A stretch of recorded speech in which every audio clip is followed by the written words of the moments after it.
فصل گلو لالا کا نہیں پابند بہار ہو کے خزاں لا الہ الا اللہ اللہم صلی علی محمد و آل محمد. الحمدللہ رب العالمین والصلاة والسلام علی سید الانبیاء و خاتم النبیین سیدنا و نبینا و مولانا ابی القاسم المصطفیٰ محمد. اللہم صلی علی محمد و آل محمد. وعلی اہل بیتہ الطیبین الطاہرین المعصومین ولعنۃ اللہ علی اعدائہم اجمعین. فقد قال سبحانہ وتعالی بسم اللہ الرحمن الرحیم محمد الرسول اللہ قد خلت من قبلہ الرسل افإن مات او قتل انقلبتم علی اعقابکم. صدق اللہ العلی العظیم. صلوات پڑھی محمد علیہ محمد. اللہم صلی علی محمد. مومنین کرام و جوانان عزیز، دعا گو ہیں پروردگار عالم کی بارگاہ میں کہ پروردگار ہمارا یہاں پر آنا، ذکر آل محمد کے لیے اکٹھا ہونا، بانی مجلس کا اس اہتمام کو، ان کے تمام جائز شرعی حوائج کو اپنی بارگاہ میں قبول و مقبول فرمائے، اور پروردگار بحق محمد و آل محمد علیہ السلام پوری دنیا میں جہاں بھی اس وقت اور اس سے پہلے اور اس کے بعد عزاداری برپا ہوتی رہی اور ہوگی، پروردگار تمام عزاداروں کی اور ہر طرح سے عزاداری کی عزاخانوں کی حفاظت فرمائے. آپ کے سامنے جو چند مختصر عرائض آج پیش کرنی ہیں، یہ ایام رسول اللہ و ایام امام مجتبی علیہ السلام سے منسوب ہیں. قرآن مجید نے سورہ مبارکہ آل عمران کی آیہ نمبر 114 کے اندر امت رسول اللہ کو مخاطب کیا اور ایک بات کی، ایک سوال کیا. قرآن مجید اللہ تعالیٰ کی طرف سے نازل کردہ وہ ہدایت کا منشور جو اللہ نے ختمی مرتبت پر نازل کیا، جس کا نزول رسول اللہ کے ذریعے ہوا اور جس کی حفاظت آل رسول کے ذریعے ہوئی، وہ منشور اپنے اندر بہت اہمیت رکھتا ہے. قرآن کا ایک ایک لفظ، قرآن کا ایک ایک حرف، قرآن کا ایک ایک پیغام ہم سب کے لیے، ہم میں سے ہر ایک کے لیے بہت زیادہ اہمیت کا حامل ہے. قرآن کے بارے میں مختلف رویے ہیں. کچھ لوگ ہیں جو قرآن کو سرسری طور پر پڑھ جاتے ہیں، تلاوت کرتے ہیں، قرائت کرتے ہیں. کچھ ہیں جو ثواب کے لیے پڑھتے ہیں، کچھ قرآن سے تعلق بناتے ہیں استخارہ کے لیے، کچھ قرآن سے اور تعلق بناتے ہیں مثلا گھر میں جب کوئی رخصت ہو رہا ہو، خصوصاً نکاح کے بعد، تو اسے قرآن کے سائے سے گزار رہے ہوتے ہیں.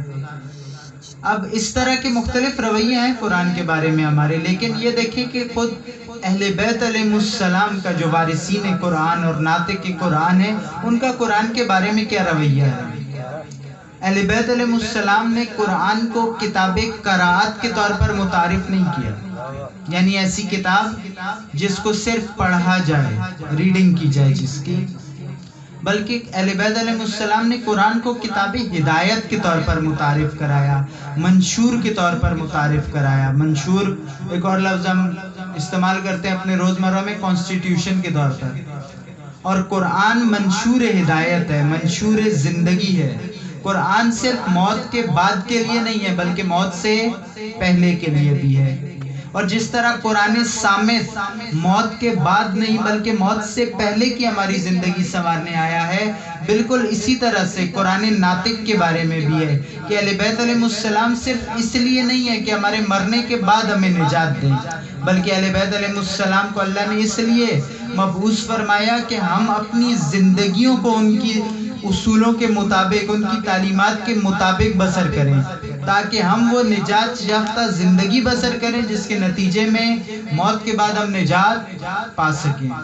قرآن صامت ہو یا قرآن ناطق، ہر دو کے بارے میں اصول یہ ہے کہ وہ ہماری یہ دنیا سنوارنے کے لیے آئے ہیں، اور اگر یہ دنیا سنور گئی تو آنے والی دنیا خود بخود سنور جائے گی۔ اب قرآن کو سمجھنا ہے ہم نے، تو ہم کیسے سمجھیں؟ قرآن کو سمجھنے کے لیے مختلف طریقے ہیں۔ کچھ لوگ محدثین کے پاس جائیں گے، کچھ مفسرین کے پاس جائیں گے، کچھ اپنے طور پر سمجھنے کی کوشش کریں گے۔ لیکن اگر ہم اس ہستی سے سوال کریں کہ جس پر قرآن نازل ہوا، رسول اللہ صلی اللہ علیہ وآلہ وسلم پر، اللہم صلی علی محمد و آل محمد، کہ یا رسول اللہ آپ بتائیں کہ ہم قرآن کو کیسے سمجھ سکتے ہیں؟ تو رسول اللہ فرماتے ہیں کہ دیکھو میں تو اس دنیا سے جا رہا ہوں، انی تارکم، میں تمہیں ترک کر رہا ہوں، میں اب تمہارے درمیان ظاہراً باقی نہیں رہوں گا، وفیکم الثقلین، لیکن تمہارے درمیان دو بہت قیمتی چیزیں چھوڑ کر جا رہا ہوں، کتاب اللہ و عطرت اہل بیتی، ایک اللہ کی کتاب اور دوسری میری عطرت، میرے اہل بیت، اور یہ آپس میں ایک دوسرے سے کبھی جدا نہیں ہوں گے۔ یعنی اگر تم نے قرآن کو سمجھنا ہے، تفہیم پیدا کرنی ہے، تو تمہیں اہل بیت علیہ السلام کی طرف آنا ہوگا، اور اگر تم نے اہل بیت علیہ السلام کی عظمت کو سمجھنا ہے تو تمہیں قرآن کی طرف جانا ہوگا۔ تمہیں خود سے کچھ سوچنے کی ضرورت نہیں، تمہیں خود سے محنت کرنے کی ضرورت نہیں، تمہیں اہل بیت کے فضائل کے باب میں اپنے تخیل کو استعمال کرنے کی ضرورت نہیں۔ بہتر ہے کہ تم نے اگر اہل بیت کے فضائل بیان کرنے تو آؤ قرآن کو سمجھو، کہ قرآن وہ بہترین کتاب ہے جو اہل بیت علیہ السلام کے فضائل سے مملوء ہے اور بھرپور ہے۔ اب قرآن کو ہم نے سمجھنا ہے تو ہم قرآن کو اس تالی سے سمجھیں جس نے نوک سنا پر بھی قرآن کی تلاوت کی، کیونکہ دو لفظ ہیں عربی کے اندر، ایک ہے قراءت اور ایک ہے تلاوت۔ ہم عموماً قراءت کو بھی تلاوت سمجھتے ہیں، یعنی تلاوت قرآن کو ریڈ کرنا، لیکن عربی میں ایسا نہیں ہے۔ تلاوت ایک اور حقیقت کا نام ہے۔ انبیاء اور رسول اللہ لوگوں پر آیات کی تلاوت کرتے تھے، یتلو علیہم آیاتہ، قراءت نہیں کرتے تھے۔ ایسا نہیں ہے کہ رسول اللہ لوگوں کے سامنے کھڑے ہوتے اور انہیں قرآن کی آیات پڑھ کر سناتے تھے، وہ قراءت ہے۔ رسول اللہ تلاوت کرتے تھے۔ تلاوت کسے کہتے ہیں؟ تلاوت اسے کہتے ہیں کہ آپ جب ایک آیت کو پڑھو تو پھر اس آیت کے ساتھ سفر بھی کرو، عملی طور پر کسی آیت کے ساتھ یا کلام خدا کے ساتھ اپنی عملی زندگی کو سفر کرانے کا نام تلاوت ہے۔ رسول اللہ جب تلاوت آیات کرتے تھے یعنی انہیں آیات سناتے تھے، اور آیات سنانے کے بعد لوگوں کی زندگیوں کو قرآنی بناتے جاتے تھے۔ یہ رسول اللہ کیا کرتے تھے، یہ بنیادی کام تھا رسول اللہ کا۔ اسی طرح سید الشہداء کو ہم قاری نوک سنا نہیں کہہ سکتے، حسین تالی نوک سنا ہے، یعنی حسین نے نوک سنا پر قرآن سنایا، صرف اس لیے نہیں کہ قرآن سنا جائے، بلکہ اس لیے کہ جو قرآن سنے وہ اپنی زندگی کا پہلے جو بھی منشور تھا اب وہ اپنی زندگی کا منشور قرآن بناتا جائے۔ یہ سید الشہداء کا بنیادی ہدف تھا قرآن سنانے کا۔ محمد والے محمد صلوات اللہم صلی علی محمد وآلہ محمد۔ اب آپ کے سامنے جو آیت پیش کی سورہ مبارکہ آل عمران کی آیت نمبر 114، یہاں ہم تھوڑا رکیں، تھوڑا تفہیم پیدا کریں، تھوڑا غور کریں، صرف سرسری طور پر پڑھ کر گزر نہ جائیں کہ یہ آیت مجھے اور آپ کو کچھ کہہ رہی ہے، ہمارے معاشرے کو کچھ کہہ رہی ہے۔ اور وہ کیا کہہ رہی ہے؟ قرآن کی آیت کہتی ہے کہ بسم اللہ الرحمن الرحیم، محمد رسول اللہ، محمد اللہ کے رسول ہیں، قد خلت من قبلہ الرسل، رسول اللہ سے پہلے جس طرح سے رسول آئے تھے، آدم و موسیٰ و عیسیٰ و ابراہیم و اسحاق و یعقوب و یسایہ، ان تمام رسولوں کی طرح رسول اللہ بھی اللہ کی طرف سے رسول ہیں، یہ بھی اللہ کی طرف سے ہیں، جس طرح پہلے رسول آئے۔ آفائم ماتا، اگر یہ رسول وفات پا جائیں، او قتلا یا شہید ہو جائیں، انقلبتم علی اعقابکم، تو تم کیا کرو گے اے امت رسول؟ کہ رسول اللہ کے ایام رحلت و شہادت نزدیک ہے، ایک دن بعد ہے شب رحلت رسول. تو اس سوال قرآن کر رہا ہے، اس شب کا سوال، ان دنوں کا سوال، کہ رسول اللہ اللہ کی طرف سے رسول ہیں، یعنی رسول اللہ اللہ کی طرف سے تمہارے لیے ہدایت لے کر آئے، رسول اللہ تمہارے لیے اللہ کی طرف سے منشور زندگی لے کر آئے، رسول اللہ نے تمہیں اللہ کی تعلیمات پہنچا دی. اب یہ رسول بھی باقی رسولوں کی طرح آخر ایک دن اس دنیا سے رخصت ہوں گے، رحلت فرمائیں گے. آفائم ماتا، اب رحلت رسول اللہ کی طبعی ہو او قتلا یا شہید کر دیے جائیں، انقلبتم علی اعقابکم، تو تم کیا کرو گے؟ قرآن کا سوال ہے، آیا تم انقلاب عقبی کرو گے؟ انقلاب عقبی، انقلاب پلٹنے کو کہتے ہیں، قلب ہو جانا، پلٹ جانا. انقلاب کہتے ہیں کسی شخص کا اپنے رخ کو مکمل طور پر اپوزٹ ڈائریکشن میں، مخالف جہت میں بدل دینا انقلاب کہلاتا ہے. انقلاب عقبی یعنی ایڑیوں کے بل پچھلی طرف پلٹ جاؤ گے، جس حالت میں پہلے تھے، جہاں سے رسول اللہ نے تمہیں نکالا تھا، اس جہالت سے، اس ضلالت سے، اس گمراہی سے، اس تعصب سے، اس قبیلہ پرستی سے، اس حزب پرستی سے، اس بت پرستی سے، جس سے رسول اللہ تمہیں نکال کر لائے اور خیر امت بنایا. اب اگر یہ رسول اس دنیا میں نہ رہے تو تم کیا کرو گے؟ انقلاب عقبی کرو گے یا انقلاب نبوی کو جاری رکھو گے؟ یہ قرآن کا سوال ہے امت رسول اللہ سے. اور قرآن جب سوال کر رہا ہے تو قرآن کے سوال کا مطلب ہے خداوند تعالیٰ سوال کر رہا ہے. اور جب اللہ تعالیٰ سوال کر رہا ہے تو اللہ تعالیٰ عبث کوئی سوال نہیں کرتا، فالتو میں کوئی سوال نہیں کرتا. ایسا سوال اللہ کر ہی نہیں سکتا جس نے کبھی ہونا نہ ہو. جب خدا ایک بات کہہ رہا ہے تو معلوم ہوا کہ کہیں نہ کہیں یہ ممکن تھا اور یہ ممکن ہے کہ لوگ رسول اللہ کے راستے سے پلٹ جائیں، انقلاب عقبی کر لیں، رسول اللہ کے راستے کو چھوڑ دیں. مثلا بہت سارے لوگ تشیع سے یہ کہتے ہیں، یہ سوال کرتے ہیں، ہم جوانوں سے بھی، ہم جیسے طالب علموں سے بھی، کہ آخر آپ کو تاریخی شخصیات کے ساتھ کوئی ذاتی اختلاف ہے؟ آپ کیوں آخر کار تاریخی شخصیات کے بارے میں تنقید کرتے ہیں، تجزیہ کرتے ہیں، تحلیل کرتے ہیں، پھر کہتے ہیں نہیں اصولوں پر آؤ، اصولوں پر شخصیات کو پرکھا جائے گا، جو اصولوں پر، دین کے اصولوں پر ثابت ہوگی وہ قابل قدر ہے، جو نہیں ہوگی وہ قابل قدر نہیں ہوگی. آپ اتنا زیادہ اس معاملے میں الجھتے کیوں؟ آخر مسئلہ کیا ہے آپ کے ساتھ؟ تو ہمارے ساتھ مسئلہ یہ ہے کہ قرآن نے کہا ہے، قرآن کہہ رہا ہے کہ انقلاب عقبی ممکن ہے. تو ہمارا سوال یہ ہے کہ جب قرآن کہہ رہا ہے کہ رسول اللہ کے بعد انقلاب عقبی ہوگا اور ہو سکتا ہے اور ہونا تھا، قرآن نے اسی لیے اس خطرے سے آگاہ کیا، تو اب دیکھنا یہ ہوگا کہ جو انقلاب نبوی کو جاری رکھے اور جو انقلاب عقبی کر جائے یعنی رسول اللہ کا راستہ چھوڑ دے، ان دونوں میں فرق ہوگا.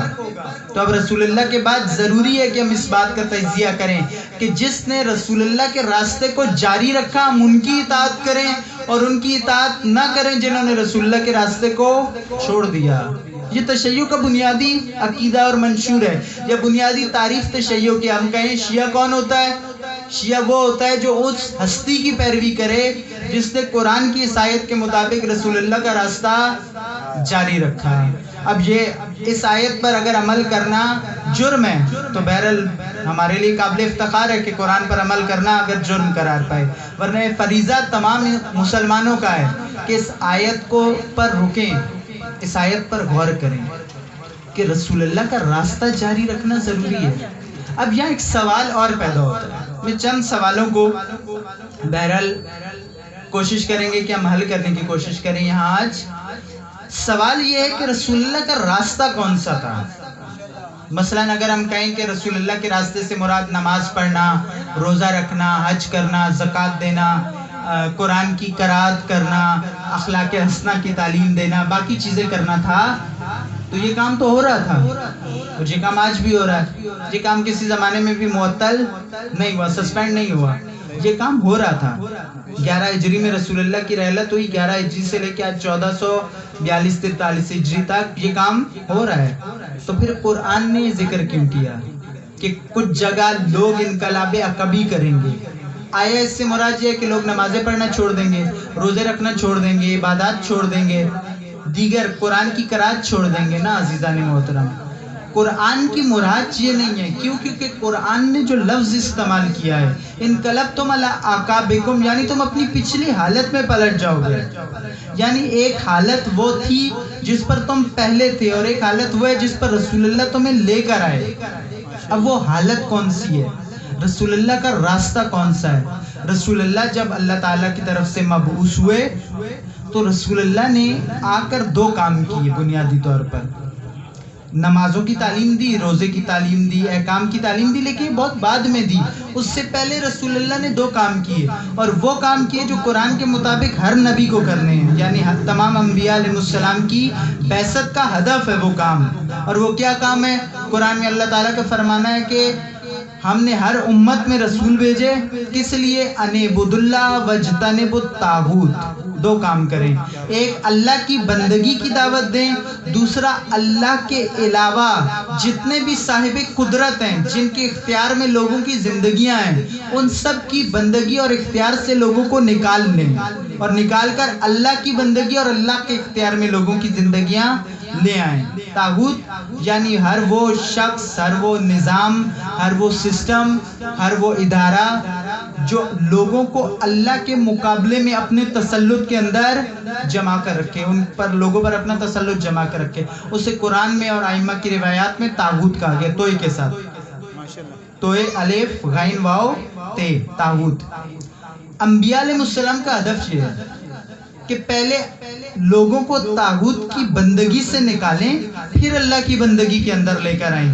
اور اسی لیے یہ اتنا بنیادی مفہوم ہے کہ تشیع کے اندر اس بات کو بہت اہمیت دی گئی. مثلا 6 امام حضرت امام صادق علیہ السلام، امام کی حدیث ہے کہ ہر واجب نماز کے بعد آیت الکرسی کو پڑھا کرو تو تم ہر شر سے محفوظ رہو گے. اب ایک تو فوراً کچھ لوگوں کے ذہن میں یہ آتا ہے، کچھ جگہ پڑھا بھی میں نے کتابوں میں، انہوں نے لکھا کہ آیت الکرسی کو پڑھو گے تو پھر تمہیں مثلاً کوئی بھیڑ نہیں کاٹے گی، کوئی دوسرا کیڑا نہیں کاٹے گا، یہ نہیں ہوگا. ممکن ہے اس آیات کے اثر سے ایسی حفاظت بھی ممکن ہے، لیکن امام اتنی معمولی بات نہیں کر رہے، امام اس سے بہت آگے کی بات کر رہے ہیں. تم ہر واجب نماز کے بعد، یعنی پہلے تم خدا کی بندگی کرو، تمہارا دل خدا کے لیے آمادہ ہو جائے.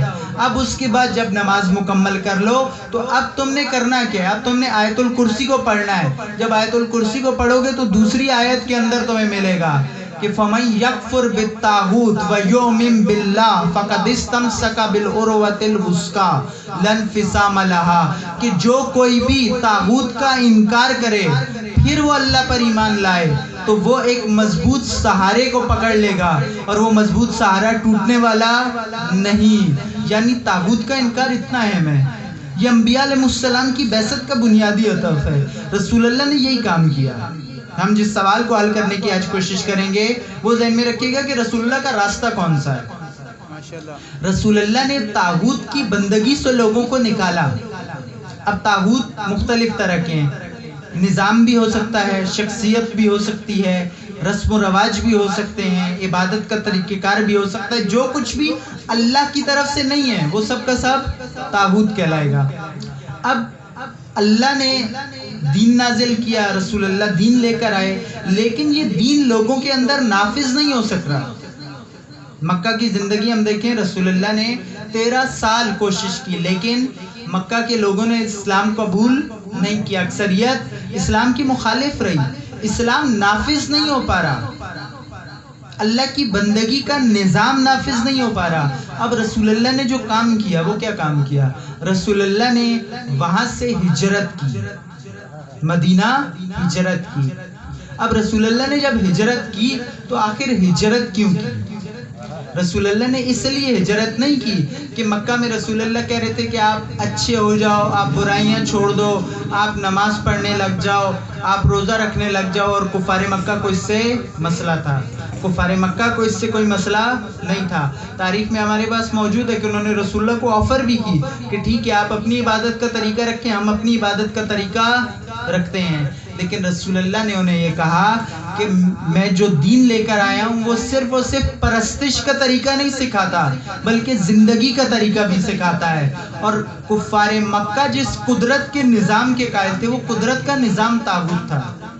اس لیے رسول اللہ نے جب کہا کہ میں اسلام لایا ہوں تو انہیں اندازہ ہو گیا کہ ان کی پوری حاکمیت و حکومت جو ہے وہ ختم ہو جائے گی, اس لیے وہ مخالف ہو گئے. استاد علی رضا پناہیان اکثر فرماتے ہیں کہ کفار مکہ کو بتوں سے عشق نہیں تھا, انہیں اپنی قدرت اور تسلط سے عشق تھا, اور رسول اللہ نے ان کی قدرت اور تسلط کو چیلنج کیا تھا جس کی وجہ سے وہ رسول اللہ کے دشمن ہو گئے اور رسول اللہ کو مدینہ ہجرت کرنا پڑی. اب رسول اللہ نے جب مدینہ ہجرت کی تو رسول اللہ کی مدینہ ہجرت کی بنیادی وجہ یہ ہے کہ رسول اللہ یہ دیکھ رہے تھے کہ مکہ میں نماز ہو سکتی ہے, مکہ میں روزہ رکھا جا سکتا ہے, مکہ میں باقی نیکیاں ہو سکتی ہیں, لیکن مکہ میں دین کی حکومت نافذ نہیں ہو سکتی, حاکمیت دینی نافذ نہیں ہو سکتی. اور جب تک دین کی حاکمیت نہ ہو, دین کا غلبہ نہ ہو, دین کا نفاذ نہ ہو, تب تک مومنین کی زندگیاں, معاشرے کی زندگی اسلامی نہیں ہو سکتی. جس طرح سے دین کا ایک حکم ہے کہ آپ کی عبادت کے لیے جگہ کا پاک ہونا ضروری ہے, آپ نجس جگہ پر نماز نہیں پڑھ سکتے, نجس جگہ پر مجلس نہیں کر سکتے, نجس جگہ پر عزاداری نہیں کر سکتے. اسی طرح سے آپ کے سر پر موجود سائے کا پاک ہونا بھی ضروری ہے کہ آپ کس کے سائے میں یہ کام کر رہے ہو. رسول اللہ نے جب یہ دیکھا کہ اگر کیونکہ قدرت اور معاشرے کی حاکمیت جو ہے, اس کو ہم ایک مثال سے اگر سمجھیں تو آپ نے پہاڑیاں دیکھی ہوں گی, پہاڑیاں یا ٹیلے جو ہوتے ہیں, اگر اس کی چوٹی پر, ٹاپ پر, بلندی پر کوئی شخص بیٹھا ہو اور وہ وہاں سے مثلاً کوئی بھی کچرا ہے اس کے پاس, کوئی اور چیز ہے ایسی, وہ نیچے کی طرف اس کو انڈھیل رہا ہے, پھینک رہا ہے, تو نیچے جتنے بھی ہیں وہ سب کے سب آلودہ ہوں گے. یا مثلاً یہاں چھت سے اگر کوئی شخص نیچے کچھ پھینکتا ہے, اگرچہ یہ پاک فرش ہے, ہم باوضو ہو کر بیٹھے ہیں, عبادت کر رہے ہیں, ذکر خدا و رسول کر رہے ہیں, ذکر آل محمد کر رہے ہیں, لیکن اگر اوپر سے بالفرض کوئی شخص کوئی گندگی پھینکتا ہے تو نیچے تمام تر پاکیزگی کے باوجود جو موجود لوگ ہیں وہ آلودہ ہو جائیں گے. حاکمیت اسی طرح سے ہوتی ہے معاشروں کے اندر, قدرت اسی طرح سے ہوتی ہے کہ اگر حاکم فاسد ہوں اور نقطہ قدرت میں فساد برپا ہو جائے تو پھر پورا کا پورا معاشرہ فاسد ہو جاتا ہے. اس لیے رسول اللہ جب آئے, مدینہ میں آئے, تو رسول اللہ نے مسجد بعد میں بنائی, رسول اللہ نے نماز کی تعلیم بعد میں دی, رسول اللہ نے زکوٰۃ کے احکام بعد میں نافذ کیے. سب سے پہلے رسول اللہ نے جو کام کیا وہ دو کام تھے, ایک مومنین کے درمیان اخوت ایجاد کی, دوسرا مدینہ کے اندر حکومت اسلامی برپا کی. رسول اللہ نے مدینہ کے کفار کو آتے یہ نہیں کہا کہ آپ مسلمان ہو جاؤ. مدینہ میں کفار موجود تھے, یہود موجود تھے, نصارہ موجود تھے, بت پرست موجود تھے. رسول اللہ نے انہیں فوراً آ کر نہیں کہا کہ آپ مسلمان ہو جاؤ, بلکہ انہیں کہا کہ آپ حکومت اسلامی کے سائے میں آ جاؤ, کیونکہ اگر کافر حکومت اسلامی کے سائے میں آ جائے تو اس کے لیے اسلام سمجھنا بہت آسان ہو جاتا ہے, اسلام کی طرف سفر بہت آسان ہو جاتا ہے. لیکن اگر مومن بھی غیر اسلامی حکومتوں اور غیر الہی اور غیر قرآنی حکومتوں اور نظام کے سائے میں ہو تو اس کی زندگی بہت مشکل ہو جاتی ہے. اور یہ بہرحال ہم سے بہتر کون جان سکتا ہے, پاکستانی شیعہ سے بہتر کون جان سکتا ہے کہ اس ملک میں ہر ایک کو سب کاموں کی اجازت ہے, جس نے جو کرنا ہوتا ہے وہ بنا پوچھے کرتا ہے. لیکن اگر ہم نے ذکر آل محمد بھی کرنا ہو تو ہمیں 10 جگہ پر کیا کرنا پڑتا ہے, اجازتیں لینی پڑتی ہیں, اور پھر بھی ملتی بہت مشکل سے ہیں. یہ کیوں ہوتا ہے؟ جب حاکمیت اللہ کے بنائے ہوئے اصولوں پر نہ ہو, جب قرآن کے اصولوں پر نہ ہو. رسول اللہ نے سب سے پہلے یہ کام کیا, حکومت اسلامی قائم کی اور ایک نظام نافذ کیا, پولیٹیکل سسٹم نافذ کیا. عموماً رسول اللہ کا جب بھی ذکر آتا ہے تو فوراً ذہن میں ایک چیز آتی ہے, رسول اللہ یعنی مجسمہ اخلاق, رسول اللہ یعنی مجسمہ مہربانی, رسول اللہ یعنی مجسمہ رحمت, یہ درست ہے، لیکن رسول اللہ فقط مجسمہ اخلاق نہیں ہے، رسول اللہ فقط مجسمہ مہربانی نہیں ہے، رسول اللہ کی مہربانی قدرت رسول کے ساتھ ہے، اور رسول اللہ کا اخلاق سیاست رسول کے ساتھ ہے، اور رسول اللہ کا عفو و درگزر اور بخشش رسول اللہ کی حکومت اور حاکمیت کے ساتھ ہے، کیونکہ رسول اللہ جامع شخصیت ہیں۔ ایسا نہیں ہو سکتا کہ اللہ کسی کو رسول بنائے اور رسول خاتم بنائے اور آخری رسول و نبی بنائے اور کامل ترین اور افضل ترین ہستی بنائے اس کائنات کی، اور پھر اس کی زندگی کا کوئی ایسا پہلو ہو جو انسان کی زندگی کے لیے ہدایت نہ ہو۔ آج انسان کی زندگی کے جتنے پہلو ہیں ان سب پہلوؤں کے لیے ہدایت رسول اللہ کی زندگی میں موجود ہے۔ رسول اللہ نے مدینہ میں آنے کے بعد نظام نافذ کیا، اس نظام کو خود قرآن نے، خود اہل بیت علیہ السلام نے جو عنوان دیا، وہ عنوان جو نام دیا، جو ٹائٹل دیا، وہ ہے نظام ولایت و امامت۔ رسول اللہ نے مدینہ میں جس نظام کے تحت اپنی حکومت برپا کی وہ نظام امامت و ولایت تھا۔ اب اس نظام کے سائے میں رسول اللہ نے مومنین کی تربیت کرنا شروع کی، لوگ اس سائے میں رہنا شروع ہو گئے، اور پھر 11 ہجری میں رسول اللہ کی رحلت ہو گئی۔ رسول اللہ نے اپنی رحلت سے پہلے غدیر خم کے مقام پر یہ بتا دیا کہ لوگوں میں جانے والا ہوں، محمد اور رسول اللہ جانے والے ہیں، قد خلت من قبل رسول، یہ رسول بھی باقی رسولوں کی طرح اس دنیا سے چلے جائیں گے، لیکن راہ رسول ختم نہیں ہوگی، راہ رسول تم سے معطل نہیں ہوگی۔ اسی لیے غدیر میں بتا دیا کہ جس طرح سے میں تم پر ولایت رکھتا ہوں، اسی طرح سے میرے بعد علی ابن ابی طالب تم پر ولایت رکھتے ہیں۔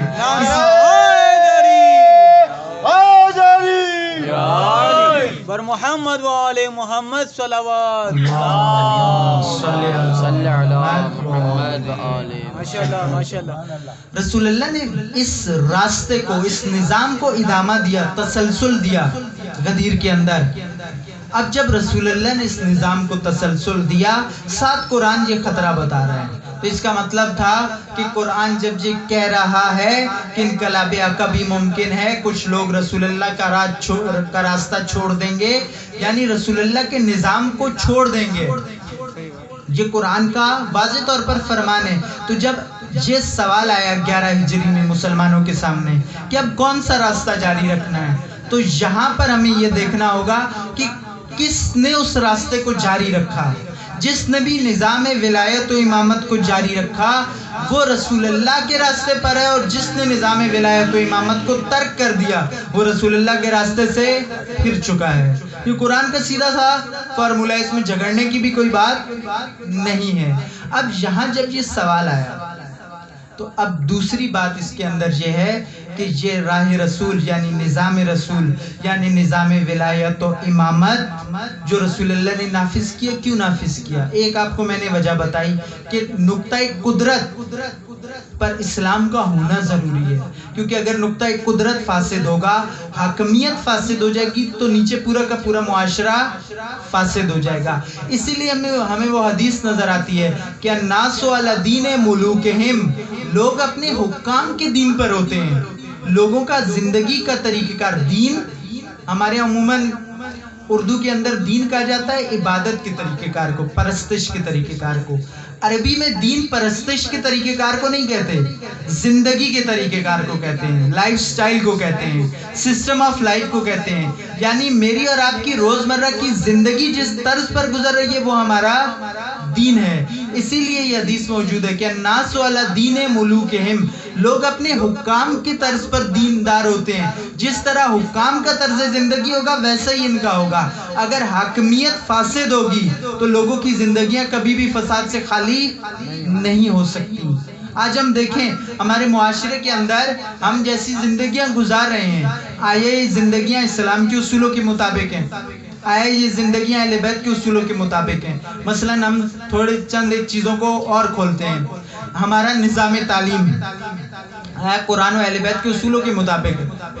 ہمارا نظام معیشت، فائنینشیل سسٹم قرآن و اہل بیت کے اصولوں کے مطابق ہے؟ ہمارا نظام سیاست، پولیٹیکل سسٹم کیا یہ اللہ تعالیٰ کی طرف سے نازل کرتا ہے کہ یہ پولیٹیکل سسٹم رسول اللہ نے غدیر میں ہمیں سپرد کیا تھا؟ ایسا نہیں ہے۔ جب ایسا نہیں ہے تو اس کا کیا مطلب ہے؟ پھر ہم کیوں ہیں اس کی طرف؟ اس کی وجہ یہ ہے کہ ہمارے سر پر جو سایہ ہے، اصل خرابی وہاں پر ہے۔ جس قسم کا سایہ ہوگا، جب سایہ برطانیہ کے اصولوں کے مطابق بنایا جائے نظام زندگی، جب اقتصادی نظام ہم فرانس سے لیں، سیاسی نظام ہم برطانیہ سے لیں، دیگر نظام ہم کہیں اور سے لیں، تو نتیجتاً نیچے مومن بھی رہ رہا ہوگا، علی کا شیعہ بھی رہ رہا ہوگا، تو دل میں اس کے علی کی محبت ہوگی، لیکن پریکٹیکل لائف اس کی ان اصولوں پر گزر رہی ہوگی۔ اس لیے رسول اللہ کا راستہ، قرآن نے کیوں کہا کہ اس راستے کو جاری رکھو گے یا نہیں؟ کیونکہ اگر یہ راستہ جاری نہیں رہا تو تم مومن ہوگے، تمہارے دل میں علی کی محبت ہوگی، لیکن تمہاری زندگی میں علی کے اصول نہیں ہوں گے۔ اس لیے رسول اللہ کا راستہ جاری رکھنا ضروری ہے۔ مومنین کرام صلوات پڑھی محمد۔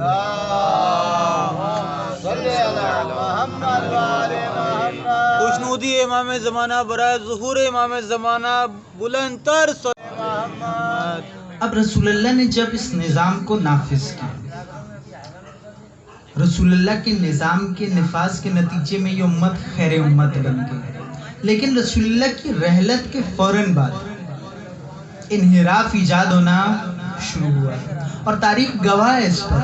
اہل سنت کی کتب بھی اور اہل تشیع کی کتب بھی گواہ ہیں اس بات پر کہ رسول اللہ کے راستے کو جاری نہیں رکھا گیا، کیونکہ اگر رسول اللہ کا راستہ جاری رکھا جاتا تو آج امت میں اتنا تفرقہ نہ ہوتا، آج امت اتنے فساد میں مبتلا نہ ہوتی، آج امت میں اتنی بدقسمتی اور زوال نہ ہوتا۔ یہ سوال 11 ہجری کے لوگوں کے لیے بھی تھا، لیکن یہ سوال میرے اور آپ کے لیے بھی ہے۔ یہ سوال، یہ آیت مجھے اور آپ کو بھی مخاطب کر رہی ہے، کیونکہ قرآن کے بارے میں یہ بات یاد رکھیں کہ قرآن کی آیات کا شان نزول کوئی ایک ہو سکتا ہے، یعنی کسی ایک شخص کے بارے میں نازل ہوئی ہو، کسی ایک واقعے کے بارے میں نازل ہوئی ہو، کسی ایک علاقے کے بارے میں نازل ہوئی ہو، کسی ایک قوم کے بارے میں نازل ہوئی ہو، یہ ممکن ہے، لیکن مخاطب قیامت تک آنے والا ہر انسان ہے۔ آیت بے شک اس 11 ہجری کے مسلمانوں کے لیے نازل ہوئی ہے، شان نزول وہ ہیں، لیکن مخاطب میں اور آپ بھی ہیں۔ قرآن مجھے اور آپ کو کہہ رہا ہے کہ محمد رسول اللہ قد خلت من قبل الرسل افإن مات او قتل انقلبتم علی اعقابکم۔ رسول اللہ کے بعد تم کس راستے پر ہو؟ آج تمہارا راستہ کون سا ہے؟ آج تمہارا گھر کس کے اصولوں پر ہے؟ آج تمہاری زندگیاں کس کے اصولوں پر ہیں؟ آج تمہاری معیشت، تمہاری باقی لین دین، جہاں تمہارا اختیار ہے، وہ زندگیاں کس کے اصولوں پر ہیں؟ آیا رسول اللہ کے راستے پر ہیں یا رسول اللہ کے راستے سے ہٹ چکی ہیں؟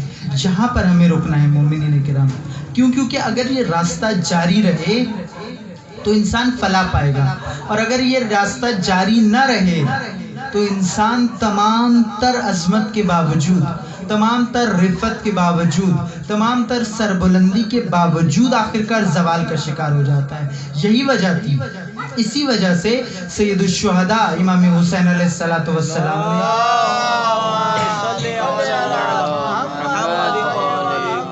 جب اپنے قیام کے منشور کا اعلان کیا تو کیا فرمایا؟ فرمایا کہ یزید رجل فاسق، جو تمہارے سر پر حاکم ہو چکا ہے وہاں فساد برپا ہو چکا ہے۔ اب اس فساد کو اگر حسین نے برطرف نہ کیا تو نتیجہ یہ نکلے گا کہ تم پورے کے پورے فاسد ہو جاؤ گے۔ فاسد تو ہو چکے تھے، وہ 11 ہجری سے جو فساد شروع ہوا وہ 61 ہجری تک آ چکا تھا، مگر ابھی بھی امت میں کچھ رمق باقی تھی۔ سید الشہداء نے کیوں فرمایا کہ یزید فاسق ہو چکا ہے؟ یزید قاتل نفس محرم ہے، یزید نشہ باز ہے، یزید حرمت خدا کو پائمال کرنے والا ہے۔ پھر فرمایا انما خرجت لطلب الاصلاح فی امت جدی، میں نکل رہا ہوں کس لیے؟ تاکہ اپنے نانا کی امت کی اصلاح کر سکوں۔ میں اور آپ بارگاہ سید الشہداء میں ہاتھ جوڑ کر یہ سوال کریں کہ اے مولا و آقا، فاسق یزید ہوا ہے، اصلاح آپ امت کی کیوں کرنا چاہ رہے ہیں؟ تو سید الشہداء یہی کہیں گے کہ تم نے میرے نانا کی سیرت کو غور سے نہیں پڑھا۔ پھر فرمایا بھی انما خرجت لطلب الاصلاح فی امت جدی اسیرہ بسیرت جدی و ابی علی ابن ابی طالب، میں چاہتا ہوں کہ اصلاح کیسے کروں جس طرح میرے نانا کی سیرت ہے اور میرے بابا کی سیرت ہے، میں اسی طرح اصلاح کروں۔ تو یہ کیوں امت کی اصلاح؟ فاسد یزید ہو جائے، اصلاح امت کی کرنی ہے، کیوں کرنی ہے؟ اس کی وجہ یہ ہے کہ سید الشہداء ہمیں یہی کہیں گے کہ میرے نانا اور بابا کی سیرت بتا رہی ہے کہ اگر نقطہ قدرت اور حاکمیت میں فساد برپا ہو جائے تو نیچے پوری کی پوری امت فاسد ہو جایا کرتی ہے۔ اب امت کی اصلاح اس لیے کرنی ہے تاکہ یہ امت اپنے سر پر موجود اس فاسد سائے کو برطرف کر دے، کیونکہ اگر امت بیدار ہو، امت پائیدار ہو، امت کے اندر دین شناسی ہو، امت اگر رسول اللہ کے راستے پر ہو تو کبھی کوئی یزید حاکم نہیں ہو سکتا۔ آپ خود دیکھیں کہ رسول اللہ کا راستہ اور پھر یزید، یعنی یزید کو اس زمانے کے لوگوں نے کیا ماننا شروع کر دیا؟ خلیفۃ الرسول۔ اب یزید اور خلیفۃ الرسول یہ دو ایسی چیزیں جو کبھی ایک ساتھ جمع نہیں ہو سکتی، کبھی ایک ساتھ اکٹھی نہیں ہو سکتی۔ یزیدیت اور رسالت کی خلافت ایک ساتھ اکٹھی نہیں ہو سکتی۔ جب سید الشہداء نے یہ دیکھا کہ امت کے اندر ایسا فساد برپا ہو چکا ہے کہ اس فساد کے نتیجے میں منصب ہے رسول اللہ کی خلافت کا اور اس پر حاکم براجمان کون ہے؟ یزید جیسا فاسد اور فاسق شخص ہے۔ تو اس کا نتیجہ یہ تھا، سید الشہداء جس نتیجے پر پہنچے وہ یہ تھا کہ اس امت کے اندر جو اصل خرابی آئی ہے وہ یہ کہ امت رسول اللہ کے راستے سے ہٹ چکی ہے، انہوں نے رسول اللہ کے راستے کو جاری نہیں رکھا۔ اور آج مجھے اور آپ کو جس کام کو کرنا ہے، ہمارے پاس بہت بڑی نعمت ہے، یقین کریں، یہ مجالس، یہ عزا، یہ گریہ و بکا، یہ بہت بڑی نعمت ہے۔ یہ وہ نعمت ہے جو اس پوری کائنات میں کسی کو میسر نہیں ہے۔ مثلا اس کا اندازہ آپ کہاں سے، ایک مثال لیں اگر ہم، کہ آپ دیکھیں کہ اس وقت جہاں پر یہ مجلس برپا ہے اور اسی آپ کے علاقے میں، آپ کے محلے میں کتنے لوگ ہوں گے جو رسول اللہ کے کلمہ گو ہیں، لیکن اس مجلس کے اندر کتنے بیٹھے ہیں؟ یعنی یہ نعمت ہے، خدا نے چن کر بلایا، کیونکہ مجلس عزا جو ہے وہ حسین ابن علی کی مجلس ہے، شیعوں کی مجلس تو نہیں ہے۔ ہم نے کبھی بھی یہ نہیں لکھا مجلس عزائے شیعہ، کسی اشتہار میں بھی نہیں دیکھا، کہیں اعلان ہوتا ہوا بھی نہیں دیکھا۔ ہم نے ہمیشہ کیا لکھا، کیا اعلان کیا؟ مجلس عزائے امام حسین، یعنی رسول اللہ کے نواسے کی عزا ہے، رسول اللہ کے نواسے کی مجلس ہے، رسول اللہ کا اور ان کی آل کا ذکر ہے، اور یہ اوپن ہے سب کے لیے، جو آنا چاہے، جو بھی رسول اللہ سے محبت رکھتا ہے، رسول اللہ کی اولاد سے محبت رکھتا ہے، اس کے لیے یہ دروازہ کھلا ہے۔ ہم نے یہ دروازہ کسی کے لیے بند نہیں کیا، مگر آئے کتنے؟ اس کا مطلب ہے یہ واقعتاً خوش قسمتی ہے، خدا نے چنے اور چن کر حسین کے ذکر میں لے آیا۔ جب کچھ لوگ ٹی وی دیکھ رہے ہوں گے، کچھ لوگ کوئی فلم دیکھ رہے ہوں گے، کوئی کسی اور کام میں مصروف ہوں گے، کوئی کسی موبائل پر بات کر رہا ہوگا، کوئی اور کچھ نہ کچھ کر رہا ہوگا، اس وقت آپ اور میں بیٹھ کر ذکر آل محمد کر رہے ہیں۔ یہ فرق، اس فرق کو محسوس کیجئے، یہ وہ نعمت ہے جو ہر ایک کو میسر نہیں ہے۔ لیکن عزیزان محترم، نعمتوں کے بارے میں ایک بات کا خطرہ ہمیشہ رہا ہے، اور وہ یہ ہے کہ جب کسی قوم کو نعمت ملتی ہے تو اس کی ذمہ داری بھی بڑھ جاتی ہے۔ اب نعمت کی شکر گزاری بھی ضروری ہے، نعمت کی شکر گزاری ضروری ہے۔ نعمت کی شکر گزاری جب ضروری ہے تو ہم یہ دیکھیں کہ نعمت عزا و نعمت مجلس، نعمت عزاداری کی شکر گزاری کیا ہوگی؟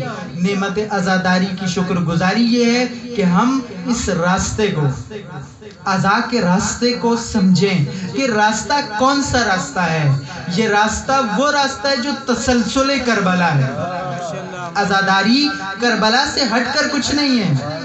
عزاداری کا مقصد وہی ہے جو حسین ابن علی کا مقصد تھا، عزاداری کا ہدف وہی ہے جو حسین ابن علی کا ہدف تھا، اور حسین ابن علی کا ہدف کیا ہے؟ حسین ابن علی کا ہدف وہی ہے جو رسول اللہ کی بعثت کا ہدف تھا، جو رسول اللہ کی زندگی کا ہدف اور مقصد تھا، وہ حسین کا ہدف تھا کربلا میں، اور جو حسین کا ہدف ہے وہ عزا کا ہدف ہے۔ اور یہ ہدف کیا ہے؟ یہ ہدف یہ ہے کہ امتیں جب رسول اللہ کا راستہ چھوڑ دیں تو تم نے رسول کا راستہ نہیں چھوڑنا۔ عزاداری کا بنیادی مقصد، عزاداری کا بنیادی شعار، عزاداری کا بنیادی نعرہ یہ ہے کہ ہم نے یہ عزا کیوں برپا کرنی ہے؟ تاکہ ہم خود بھی رسول اللہ کے راستے پر رہیں، اور جو رسول اللہ کی راہ چھوڑ چکے ہیں انہیں بھی رسول اللہ کے راستے پر لیں۔ یہ بنیاد عزا۔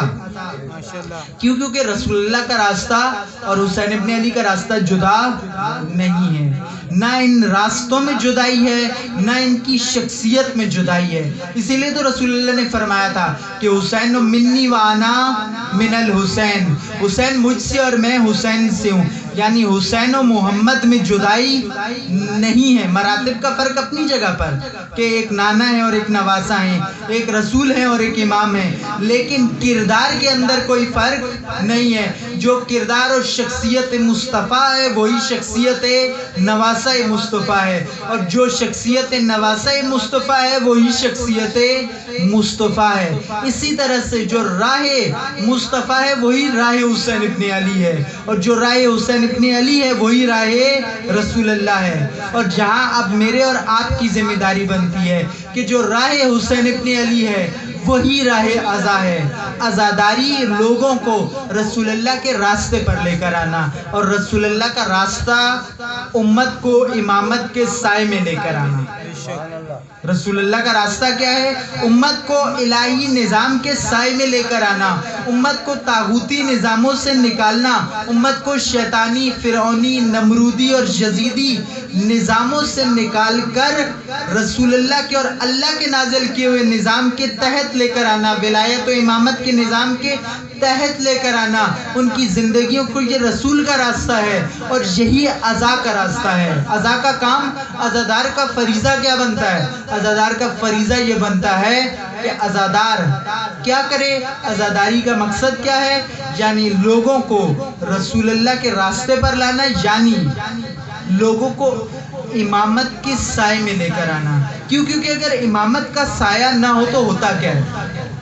ایک اور بات، اگر امامت کا سایہ نہ ہو، اگر امامت کا نظام نہ ہو، اگر اللہ کی طرف سے نازل کیا ہوا نظام نہ ہو، تو اس سے ہوتا کیا ہے؟ اس سے ہوتا یہ ہے کہ نیچے جتنے دیندار ہوتے ہیں، یزید کے سائے میں نمازیں، یزید کے سائے میں روزے، یزید کے سائے میں عبادات، یزید کے سائے میں حج، یزید کے سائے میں باقی اعمال جب انجام دیے جاتے ہیں تو وہ اعمال بھی یزیدیت کے سائے میں انجام دیے جانے والے اعمال بھی یزیدی ہو جاتی ہیں۔ اسی لیے جب امت حج کر رہی تھی حسین نے حج چھوڑ دیا کہ یزیدیت کے سائے میں کیا جانے والا حج اسلامی اور ابراہیمی حج نہیں ہوا کرتا، بلکہ پہلے امامت کا سایہ لے کر آؤ، اس کے بعد حج انجام دو۔ کیونکہ اگر امامت کے سائے کے بغیر، امامت کے نظام کے بغیر آپ نے عبادات کی تو وہ عبادات ممکن ہے آپ کو ثواب تو دے دیں لیکن وہ کبھی مقصد نہیں دے سکتی۔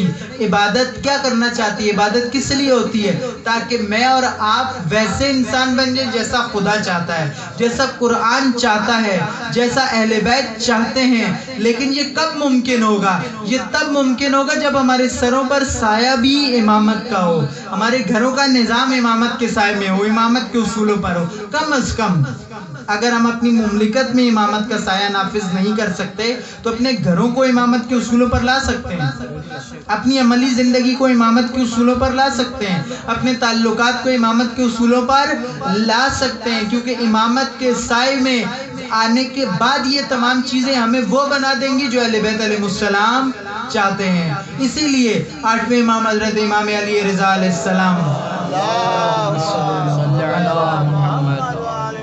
امام کا فرمان ہے، امام مرو جب مدینہ سے آئے خراسان تو بیچ میں شہر مرو سے گزرے۔ شہر مرو میں امام نے ایک حدیث بیان کی، اس حدیث کا ایک جملہ اگرچہ مفصل حدیث ہے اصول کافی کے اندر، اور مطالعہ کر سکتے ہیں آپ امامت کے نام سے، امامت کے ذیل میں۔ امام نے اس میں فرمایا کہ بالامامت اقامت الصلاۃ، بِإِمَامَةِ إِيتَاءِ الزَّکَاۃ بِإِمَامَةِ الْحَجِّ بِإِمَامَةِ الْجِہاد۔ اگر امامت ہوگی تو تمہاری نماز واقعتاً قائم ہو سکتی ہے، اگر امامت ہوگی تو تمہاری زکوٰۃ کا نظام نافذ ہو سکتا ہے، اگر امامت ہوگی تو تمہارا حج ابراہیمی ہو سکتا ہے، اگر امامت ہوگی تو تمہارا دین الہی دین ہو سکتا ہے۔ لیکن اگر امامت کا سایہ نہیں ہوگا تو تمہارا دین، تمہارے اعمال ناقص رہ جائیں گے۔ اس لیے عزاداری اتنی بڑی نعمت ہے۔ اس لیے تمام مسلمانوں کو چاہیے کہ وہ حسین ابن علی کی عزا برپا کریں۔ کیوں عزا برپا کریں؟ بلا تفریق سنی و شیعہ رسول اللہ کے نواسے کی عزاداری کیوں برپا کی جائے؟ اس لیے برپا کی جائے تاکہ یہ عزاداری ہمیں اس راستے اور نظام کی طرف لے آئے جو رسول اللہ نے دیا تھا، کیونکہ اس نظام کے بغیر، اس راستے کے بغیر، وہ سنی ہو یا شیعہ ہو، کسی کے اعمال بھی اس کمال تک نہیں پہنچ سکتے۔ وہ کوئی بھی ہو، وہ کسی بھی طرح کا عمل انجام دے، امامت کا سایہ اسی لیے ضروری ہے۔ اسی لیے رسول اللہ کی ایک اور حدیث ہمیں ملتی ہے کہ جب رسول اللہ نے امیر المومنین سے فرمایا کہ اے علی، اگر کوئی شخص دن رات نمازیں پڑھے، احد پہاڑ کے برابر سونا راہ خدا میں خرچ کرے، پورا سال روزے سے رہے، اور صفا و مروہ کے درمیان راہ خدا میں مظلوم قتل کر دیا جائے، لیکن اس کے پاس اگر تمہاری ولایت نہ ہوئی تو خدا اس کے تمام اعمال کو اس کے منہ پر واپس دے مارے گا۔ نعرہ حیدری اور محمد و آل محمد صلوات۔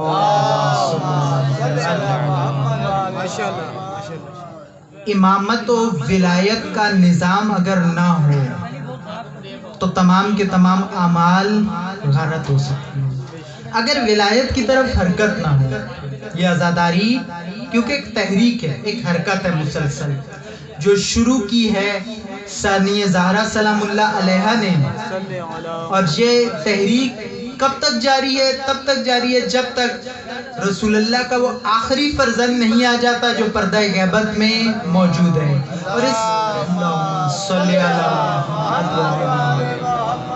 اور اس عزاداری کا جو ہدف ہے، وہ ہدف اور مقصد یہی ہے کہ اس عزاداری نے کرنا کیا ہے؟ اس عزاداری نے لوگوں کو اس راستے پر لے کر آنا ہے۔ کیوں؟ کیونکہ جب امام زمان نے ظہور فرمانا ہے تو حضرت کے ظہور کے ساتھ ہوگا کیا؟ حضرت نے اپنے ظہور کے بعد کرنا کیا ہے؟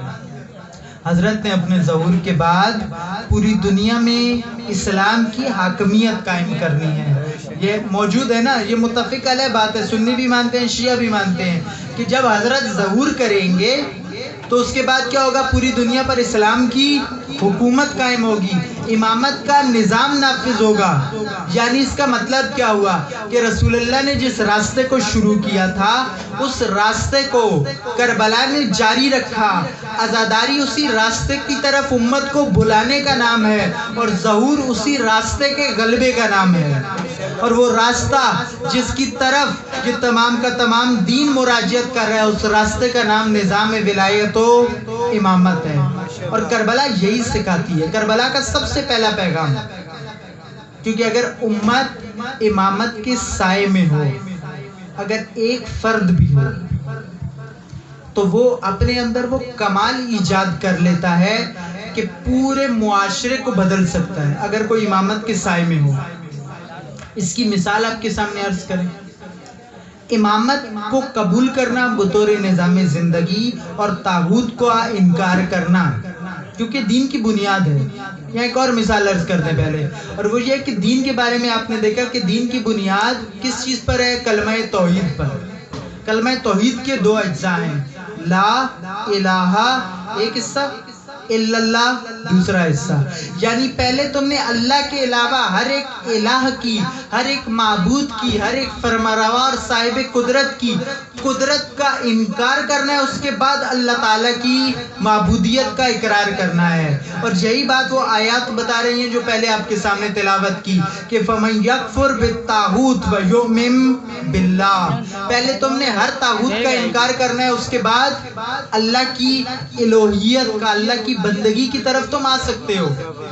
دین نے یہ بنیاد قائم کی، اور کربلا بنیادی طور پر یہی سکھا رہی ہے کہ اگر ایک فرد امامت کے نظام کو قبول کر لے، اگر امامت کے غلبے کی طرف حرکت شروع کر دے، اگر رسول اللہ کے راستے کو جاری کر لے، تو وہ شخص اپنے زمانے کے اندر نابغہ ہو جاتا ہے، اس جیسا دوسرا کوئی نہیں ہوتا۔ اور اس کی مثال ہمارے پاس شہدائے کربلا موجود ہے۔ باقی امت میں اور شہدائے کربلا میں فرق کیا تھا؟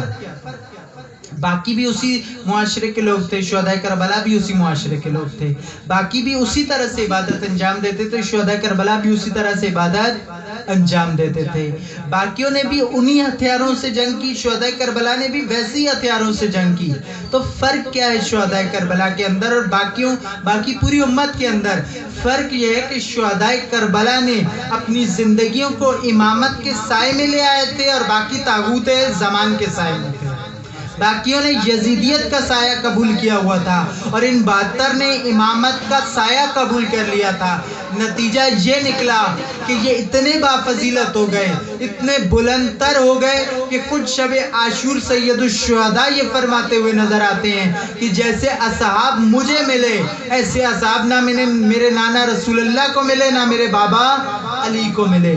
یہ اتنے بافضیلت ہو گئے۔ عظمت شہدائے کربلا بلند تر صلوات۔ اللہ صلی علی محمد۔ کب مومنین کرام؟ جب انہوں نے امامت کا سایہ قبول کیا۔ نمازیں زیادہ نہیں تھیں ان کی، روزے زیادہ نہیں تھے۔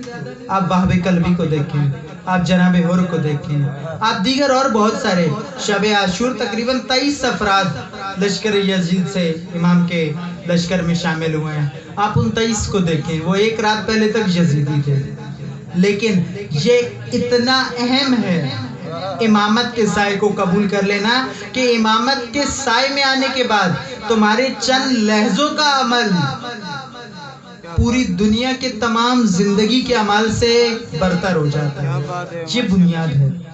اسی لیے ہم دیکھیں شہدائے کربلا کی زندگی کو اگر ہم دیکھیں تو وہاں میں یہ چیز نظر آتی ہے۔ اور پھر میرا اور آپ کا فریضہ، ہم اکثر زیارات کے اندر پڑھتے ہیں نا کہ یا لیتنا کنا معاکم فافوز فوزا عظیما، اے شہدائے کربلا کاش ہم آپ کے ساتھ ہوتے اور جس کامیابی کی منزل پر آپ فائز ہوئے ہم بھی فائز ہو جاتے۔ تو یہ ممکن ہے، یہ اس لیے نہیں کہا گیا، یہ حسرت کا جملہ نہیں ہے جو اہل بیت نے تعلیم دیا ہے۔ مثلا ائمہ نے بعد از کربلا جو کہا کہ آپ زیارات کے اندر یہ جملہ پڑھیں، یہ حسرت کا جملہ نہیں ہے، یہ دعوت کا جملہ ہے۔ یعنی تمہارے لیے یہ راستہ کھلا ہوا ہے، تم اپنی زمانے میں اپنی زندگی کے اندر امامت کے سائے کو قبول کر لو تو تم بھی اسی طرح سے شہدائے کربلا کے راستے کے راہی بن جاؤ گے۔ جس طرح وہ کامیاب ہوئے تم بھی کامیاب ہو جاؤ گے۔ اور اس کی مثال موجود ہے ہمارے پاس۔ جنگ صفین کے اندر علی علیہ السلام جا رہے ہیں طاغوت شام سے جنگ کرنے کے لیے۔ رستے میں علی علیہ السلام کا ایک صحابی کہتا ہے امیر المومنین سے کہ مولا میری حسرت ہے کہ کاش میرا بھائی بھی آپ کے ساتھ اس جنگ میں شامل ہوتا۔ اس کا بھائی بیمار تھا۔ امیر المومنین فرماتے ہیں کہ تم یہ بتاؤ کہ تمہارے بھائی کا ارادہ کیا تھا، تمہارے بھائی کی نیت کیا تھی، اس کی انٹینشنز کیا تھے، اس کی زندگی کس رویے کے تحت تھی؟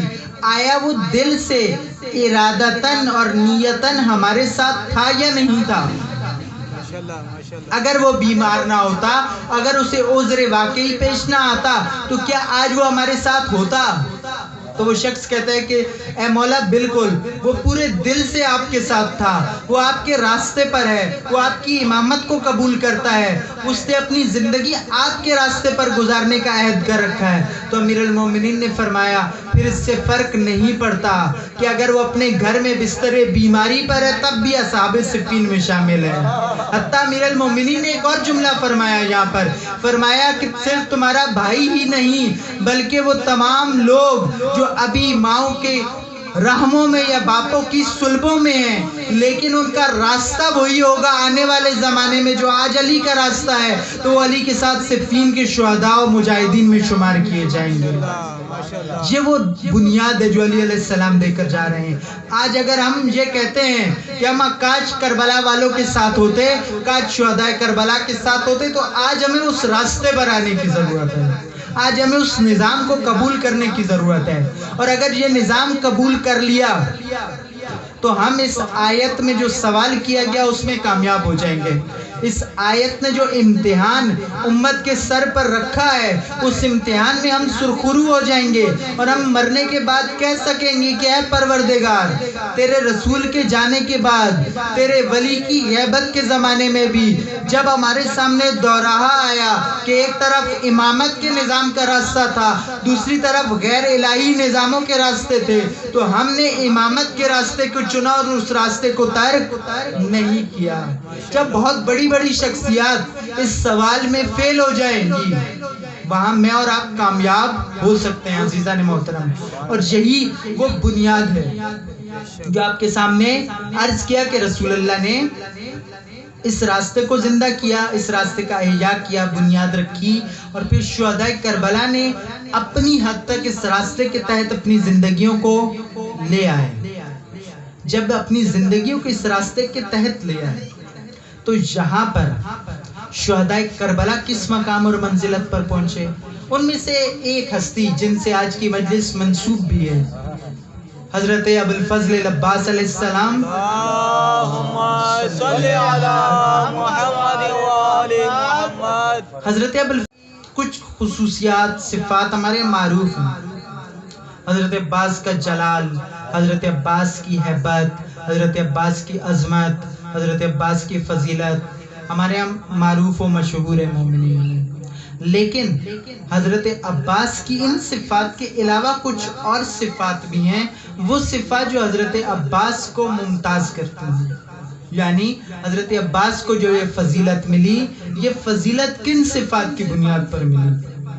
تو ان میں سے جو پہلی صفت چھٹے امام نے ذکر کی، فرمایا کہ نامی عباس نافذ البصیرہ، ہمارے امو عباس بصیرت میں بہت گہرے تھے۔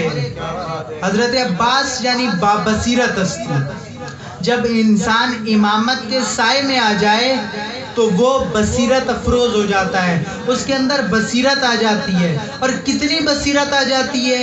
اتنی بصیرت آ جاتی ہے کہ جب امام کچھ سوچتے ہیں تو وہ سوچے امام کی فکر سے سمجھ جاتا ہے، امام کو کہنا نہیں پڑتا۔ ہمیں ملتا ہے تاریخ کربلا کے اندر کہ حضرت عباس نے سید الشہداء سے آ کر کہا کہ مولا مجھے اجازت دیں کہ میں ان سب کے سب کو فی النار کر دوں۔ اور تاریخ میں موجود ہے کہ اس وقت ابا عبداللہ الحسین یہی سوچ رہے تھے۔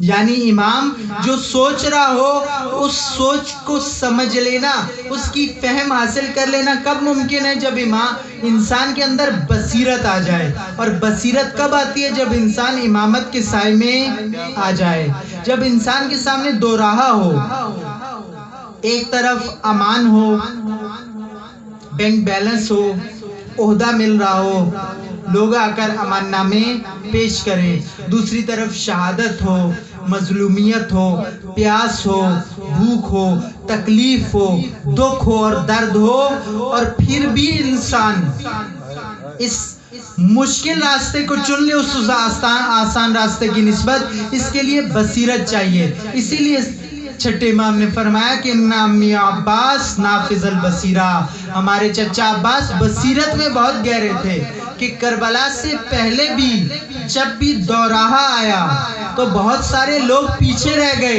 لیکن عباس امامت کے ساتھ ساتھ رہا۔ وہ امیر المومنین کا زمانہ ہو، وہ صفین کی جنگ ہو، وہ جمل کی جنگ ہو، وہ نہروان کی جنگ ہو، عباس علی کے ہم رکاب نظر آئے۔ وہ امام حسن کی امامت کا مشکل ترین زمانہ ہو، جب امام جنگ کے لیے نکلے تو امام مجتبیٰ تو عباس حسن کے ساتھ ہیں، اور جب امام نے صلح کر لی امت کی بے رخی کی وجہ سے، امت کی بے وفائی کی وجہ سے، امام نے جب صلح کر لی تو عباس نے اپنی تمام تر ہیبت و جلال کے باوجود صلح میں امام کے ساتھ ہیں۔ اپنے امام کے ساتھ. عباس اس بصیرت کی اوج اور معراج کا نام ہے. عباس جہاں شجاعت کا نام ہے وہ بصیرت کی معراج کا نام بھی ہے. ہم جہاں حضرت عباس سے باقی دعائیں مانگتے ہیں, ہم حضرت عباس سے اپنی حاجات طلب کرتے ہیں اور حضرت عباس سے شجاعت طلب کرتے ہیں, وہاں ہم حضرت عباس سے بصیرت طلب کریں. وہ بصیرت جس کے نتیجے میں ہم اس راستے کو اپنا سکیں جو رسول اللہ کا راستہ ہے, جو امامت کا راستہ ہے, تاکہ ہم کبھی بھی کنفیوز نہ ہوں. یہ ہمیں کہاں سے ملے گا؟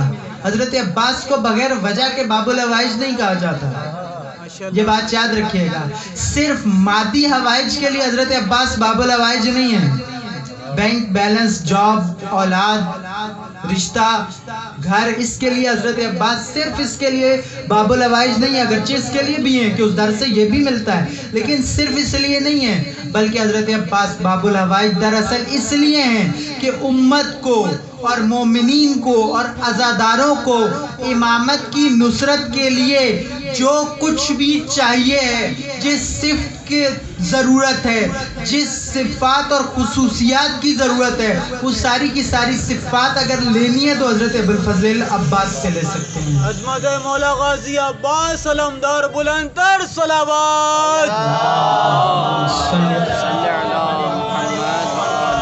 امیر المومنین کے بارے میں آپ نے ایک معروف روایت سن رکھی ہے کہ پورا کا پورا قرآن سمٹا ہوا ہے سورہ مبارکہ یاسین کے اندر, اور پوری کی پوری سورہ یاسین کے مفاہیم سمٹے ہوئے ہیں سورہ الحمد کے اندر, اور پوری کی پوری سورہ الحمد کے مفاہیم موجود ہیں بسم اللہ الرحمن الرحیم کے اندر, اور پوری کی پوری بسم اللہ کے مفاہیم بائے بسم اللہ میں ہیں, اور بائے بسم اللہ کے مفاہیم اور اسرار نقطہ تحت البا میں ہیں. اور خود امیر المومنین کا فرمانا ہے کہ انا نقطہ تو تحت البا, میں با کے نیچے کا وہ نقطہ ہوں, یعنی میں وہ مجسم قرآن ہوں.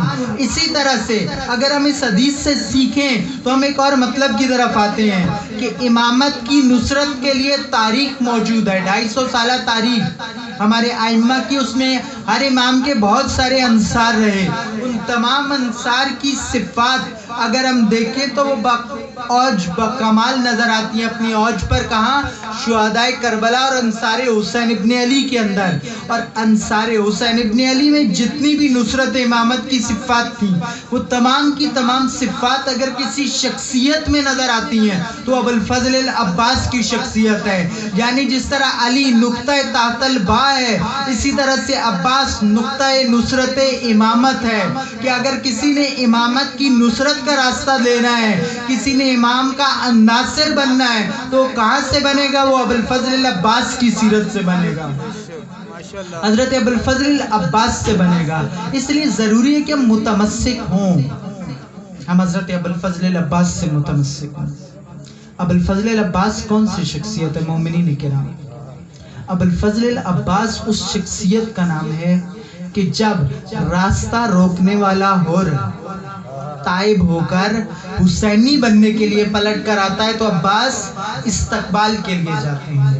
آج اگر میں اور آپ امام عصر کے ناصر بننے کے لیے اپنی زندگیوں کو امامت کے راستے پر لانے کے لیے پلٹیں, اپنی زندگیوں کو طاغوتی سایوں سے نکال کر امامت کے اصولوں کی طرف پلٹانے کے لیے پہلا قدم اٹھائیں گے, تو سب سے پہلے جو ہستی ہمارے استقبال کے لیے آئے گی اور ہماری نصرت کے لیے آئے گی, وہ حضرت ابوالفضل العباس ابن علی کی ہستی ہے. حضرت عباس وہ ہستی ہیں. حضرت عباس نے اس راستے میں اپنی پوری زندگی صرف کی. حضرت عباس کی زندگی پوری کی پوری امامت کے لیے. یعنی ہم اپنے سرنامے کے ساتھ اس بات کو جوڑیں تو بات کچھ اس طرح سے ہے کہ جب قرآن نے یہ سوال کیا کہ محمد رسول اللہ قد خلت من قبل رسول افئن مات او قتل انقلبتم علی اعقابکم, کہ رسول اللہ کے شہادت یا رحلت کے بعد تم راہ رسول جاری رکھو گے یا نہیں رکھو گے. تو حضرت ابوالفضل کی سیرت یہ بتاتی ہے کہ اگر جس نے رائے رسول کو جاری رکھنا ہے، جس نے امامت کے سائے میں زندگی کو گزارنا نہیں چھوڑنا، وہ اگر اس کو اور کچھ سمجھ نہیں آتا تو آ کر میری سیرت کو دیکھ لے کہ میں نے تمام دنیا نے جب حسین ابن علی کو تنہا چھوڑ دیا، میں نے تب بھی ساتھ نہیں چھوڑا۔ جب بہت سارے لوگوں نے تنہا چھوڑ دیا، جب اصحاب میں سے بہت ساری شخصیات مکہ میں رہ گئیں، جب خود بنو ہاشم میں سے بہت ساری شخصیات مدینہ میں رہ گئیں، کہ ایک خود سوال ہے جس کو آپ کوشش کریں، تحقیق کریں کہ کس نے بنو ہاشم میں سے حسین کا ساتھ نہیں دیا، کیونکہ جب امام بلائے تو پھر کوئی مجبوری نہیں رہتی، کیونکہ امام دین کی اوج پر ہے۔ مثلا مجھ پہ میرے والد کی ولایت ہے، لیکن والد کی ولایت سے بڑھ کر کس کی ولایت ہے؟ امام کی ولایت ہے۔ مجھ پر میرا حق ہے، لیکن مجھ پر میرے حق سے بڑھ کر کس کا حق ہے؟ امام کا حق ہے۔ یہ زندگی میری ہے، میرا اختیار ہے، لیکن میری زندگی پر مجھ سے بڑھ کر امام کا اختیار ہے۔ تو بہت سارے لوگوں نے حسین ابن علی کی نصرت نہیں کی، لیکن جب بہت ساروں نے بہت سارے بہانے بنائے، وہاں جس نے کوئی بہانہ نہیں بنایا وہ ابوالفضل العباس ہے۔ پورا آپ دیکھیں 28 رجب سے 10 محرم تک کہیں پر بھی امام کے سامنے ایک دفعہ یہ بھی نہیں کہا کہ مولا میرے خیال میں ایسا کرنا چاہیے، میرا مشورہ یہ ہے۔ بہت ساروں نے سید الشہداء کو مشورے دینے کی کوشش کی، تعریف کی، جو امام سے زیادہ سمجھدار بننے کی کوششیں کر رہے تھے، انہوں نے امام کو مشورے دینے کی بہت کوششیں کی، اگرچہ مخلص تھے لیکن بے وقوف تھے۔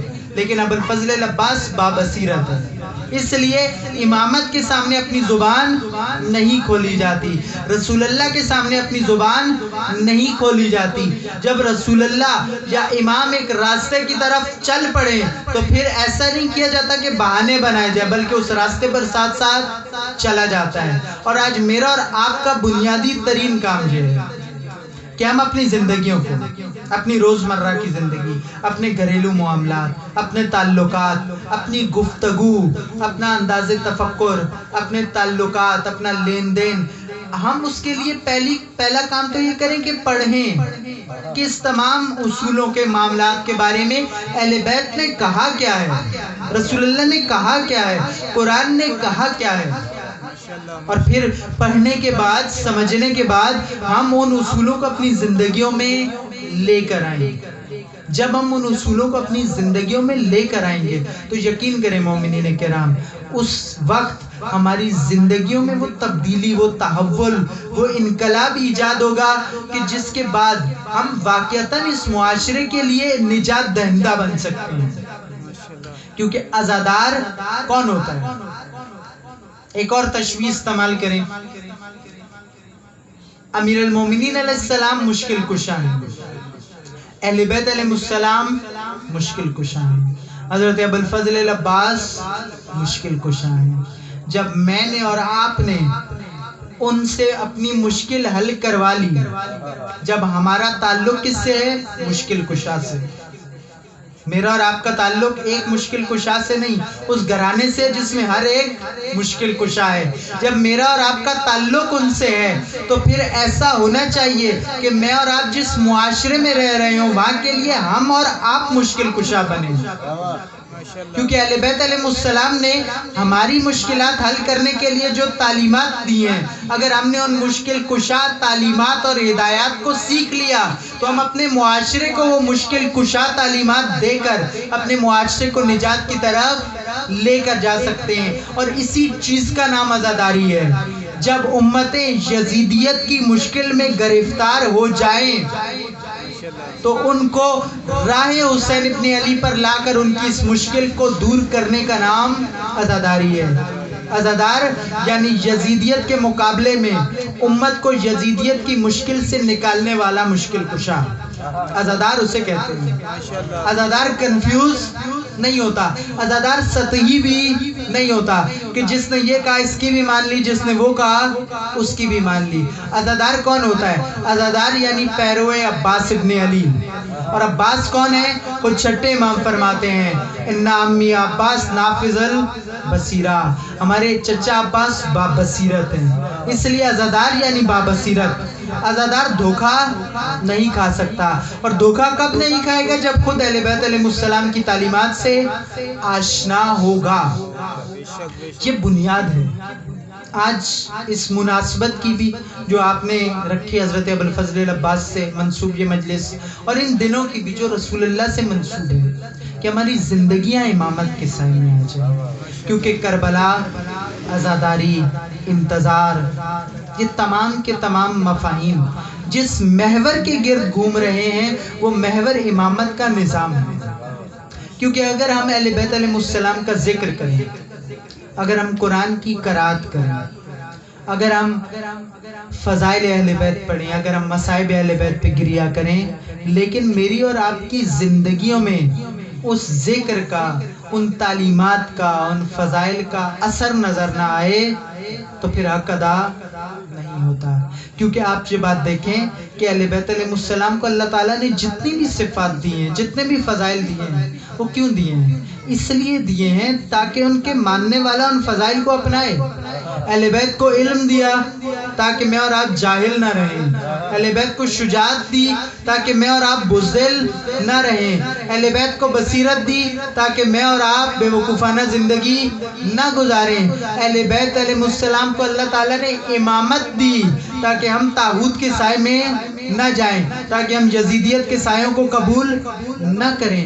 تو ضروری ہے کہ ہماری زندگیوں میں اس چیز کا عکس بھی نظر آئے. اور یہ عکس نظر آنا اگر آنا شروع ہو گیا تو ہم اس کامیاب گروہ میں شامل ہو جائیں گے جس کے بارے میں قرآن یہ کہتا ہوا نظر آتا ہے کہ وہ بہت تھوڑے سے لوگ ہیں.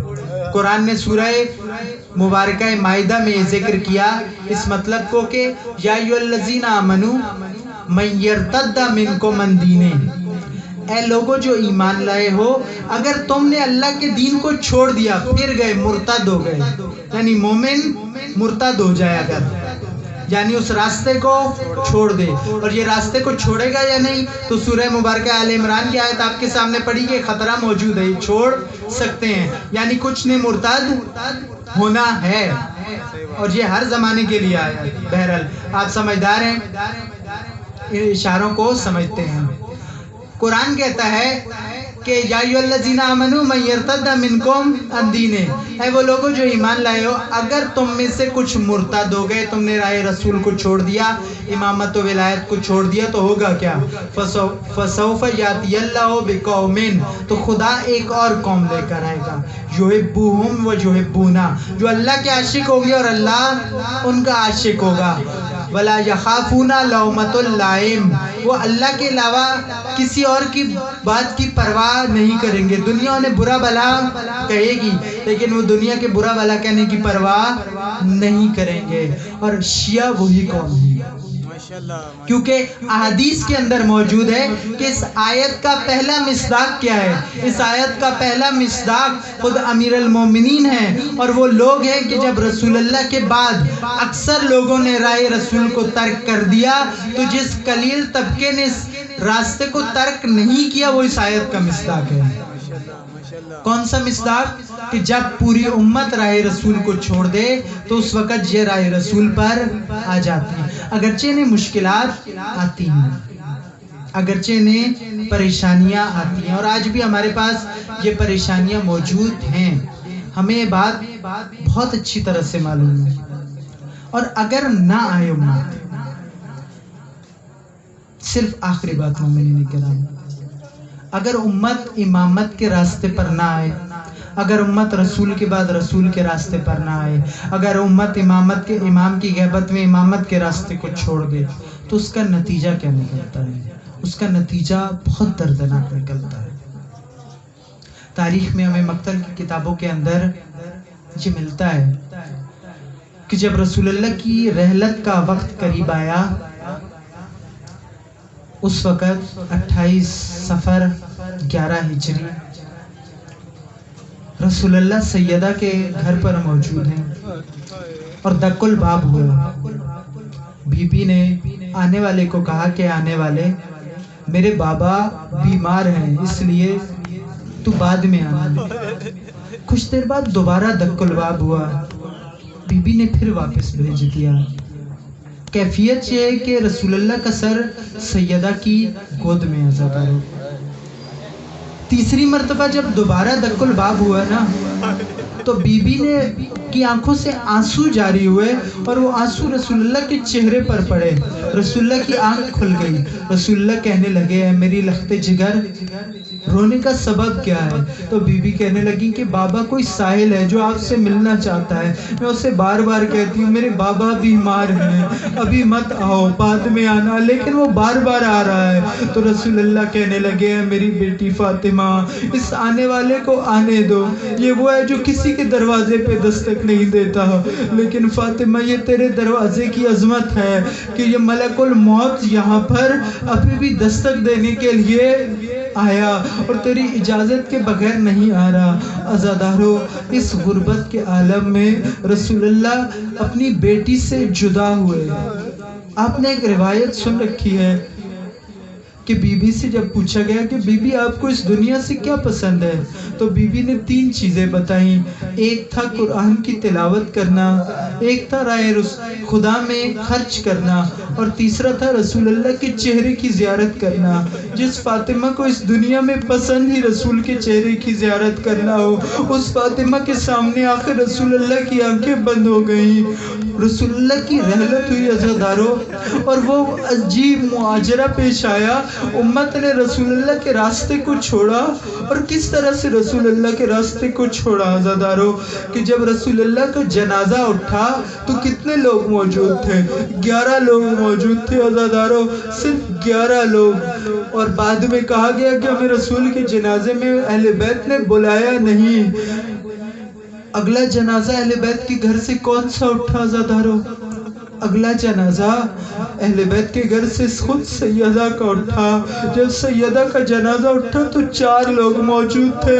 یہاں پھر مسلمان چیخنا شروع ہو گئے کہ ہمیں بی بی کے جنازے میں بلایا نہیں گیا۔ اگلا جنازہ علی کا اٹھا، یہاں 2 لوگ موجود تھے عزادارو۔ یہاں پھر مسلمانوں کی آواز آئی کہ ہمیں بلایا نہیں گیا، اہل بیت ہمیں جنازوں میں بلاتے نہیں ہیں۔ اور پھر چوتھا جنازہ آیا عزادارو، اس حسن مجتبیٰ کا جنازہ۔ جب حسن مجتبیٰ کا جنازہ آیا تو اہل بیت نے امت کو جنازے میں بلا لیا، لیکن بلانے کا نتیجہ یہ نکلا کہ یہ امت آئی تو جنازہ حسن پر، مگر تیروں کی بارش کے ساتھ آئی۔ ایسے آئی کہ ایک دفعہ حسن کو جنازہ واپس گھر میں پلٹا، اور زینب پر وہ قیامت ٹوٹی عزادارو کہ پہلے بھیا کو غسل و کفن دیا تھا، اب بھیا کے کفن سے تیر نکالتی جاتی ہے اور خون جاری ہوتا جاتا ہے۔ اور عزادارو پھر ایک اور جنازہ اہل بیت کا آیا، اور وہ کون سا جنازہ تھا؟ وہ غریب کربلا کا جنازہ ہے، جہاں پر 11 بھی نہیں، 4 بھی نہیں، 2 بھی نہیں، عزادارو جنازے پہ کوئی نہیں ہے، بس تیر ہے، پتھر ہے، کربلا کی خاک ہے عزادارو۔ اور یہ ایسا کب ہوا عزادارو؟ جب امت نے رسول اللہ کا راستہ چھوڑ دیا، اور جب اس سید الشہداء کی شہادت سے پہلے آج کے مجلس منسوب ہے نا سید الشہداء کے اس بھائی کے ساتھ جس کے بارے میں خود حسین نے کیا کہا تھا عزادارو؟ جب پہنچے نا امام حسین علیہ السلام ابوالفضل العباس کے لاشے پر، تو وہاں کیا فرمایا تھا؟ فرمایا تھا الا ان کا کسر الظہری، عباس تیرے بعد حسین کی کمر ٹوٹ گئی۔ کیوں حسین کی کمر ٹوٹی عزادارو؟ کیونکہ حسین کا مان تھا عباس، زینب کا مان تھا عباس۔ جب غازی نے جنگ کی اجازت مانگی، تو جب غازی نے جنگ کی اجازت مانگی عزادارو تو مقتل کہتا ہے کہ سید الشہداء نے کہا کہ عباس تم میرے لشکر کے علمدار ہو، اور وہاں عباس نے نظر یمین و شمالا عزادارو عباس نے دائیں دیکھا بائیں دیکھا، کہا مولا کون سا لشکر؟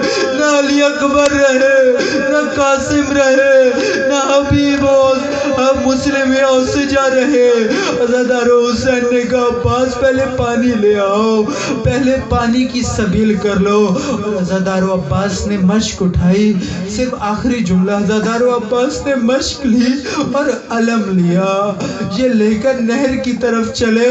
عباس دشمنوں کو صاف کرتے کرتے نہر پہ پہنچے, پانی بھرا. پانی بھرنے کے بعد جب واپس پلٹے نا عزادارو, تو لعینوں نے عباس کا گھیراؤ کرنا شروع کیا, لیکن کوئی غازی کے سامنے ٹک نہیں پا رہا تھا کہ عمر سعد نے آواز دی کہ عباس پہ گھات لگا کر حملہ کرو. عزادارو ایک لعین نے درخت کے پیچھے سے وار کیا. یہ وار ہونا تھا کہ غازی کا دایاں بازو قلم ہوا. عباس رکے نہیں, آگے بڑھے. ایک لعین نے وار کیا, عباس کا دوسرا بازو قلم ہوا. عباس پھر بھی نہیں رکے. عزادارو آگے بڑھے, لیکن اب مسئلہ یہ ہوا کہ عمر سعد لعین نے آواز دی کہ تم عباس کو نہیں روک سکتے, تم مشق کا نشانہ لو. عزادارو ایک تیر چلا, مشق سکینہ میں لگا. وہ لگ رہا تھا کہ عباس سے گھوڑے کا رخ دریا کی طرف کر دیا. اور عزادارو اب لعینوں کا حملہ تھا, اور عباس سے عباس دفاع کیسے کرے گی؟ عباس کے تو بازو ہی نہ رہے. مقتل کی روایت کرتے عزادارو عباس زین سے زمین پر کیسے آئے. عزادارو فقط ایسا نہیں ہے کہ غازی کے بازو نہیں تھے اور بازو کے بغیر آنا بڑا دشوار ہے, بلکہ ایک لعین نے عباس کو زین سے زمین پر ایسے لایا کہ اس نے گرز کا وار کیا عزادارو, اور ابو الفضل العباس کا سر اقدس 20 سے 2 ٹکڑے ہوا. مقتل کہتا ہے کہ گرز کا لگ رہا تھا کہ غازی زمین پر آئے اور آواز دی علیک السلام یا مولا.